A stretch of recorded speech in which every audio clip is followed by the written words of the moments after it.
There are countries in Europe that we automatically associate with good food, such as France and Italy, and others that we don't. How many recipes do you know, for instance, from Lithuania or Latvia, Poland, even Hungary? But of course, those countries do have great foods. Two ingredients which are essential components of some of the cuisines of, say, Hungary, are paprika and sour cream. And they combine so well with meat that I have devised a recipe in Consuming Passions that combines the best of Hungarian goulash with beef stroganoff. And no, it's not a sherry trifle. It's beef paprikash, and it's on the menu today. The beef I'm using is actually chuck steak, Australian of course, and I prepare it by cutting away any surplus fat and cutting into cubes, fairly generous sized cubes. You could of course get the butcher to do this, it would make the whole thing a lot easier. These are dusted with plain flour, to which I add a little white pepper. And it's a good idea to do this in a plastic bag. Then the cubes go in, and they're shaken vigorously about to coat completely. And they're browned in a little oil, a few at a time. Once the first batch are browned, the next batch go in, and so on. If you put too many in at one time, they may stew, and that's not what you want at all. Now, in the same pan and the same oil, and perhaps adding a little extra, I put mushrooms.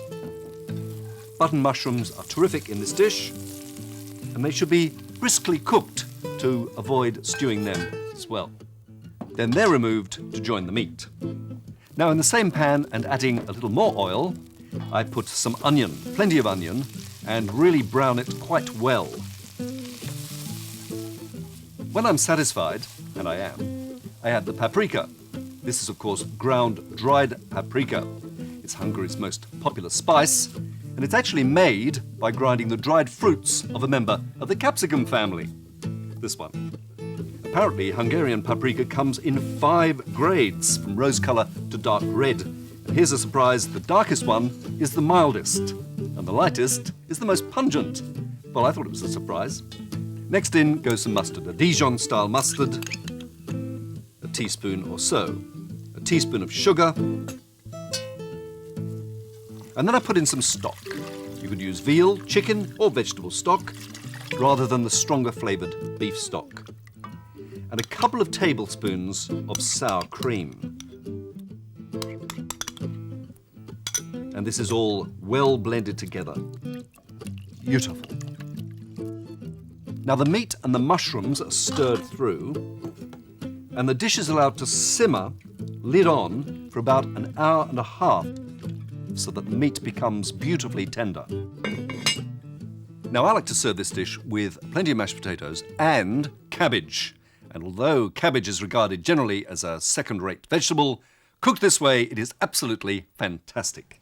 All I have to do is cook up some mustard seeds in a little oil, adding bacon and cooking for a minute or two. Then strips of cabbage are tossed in and stir-fried for 5 or 6 minutes so it stays crunchy and delicious. Now basically that's the dish or dishes.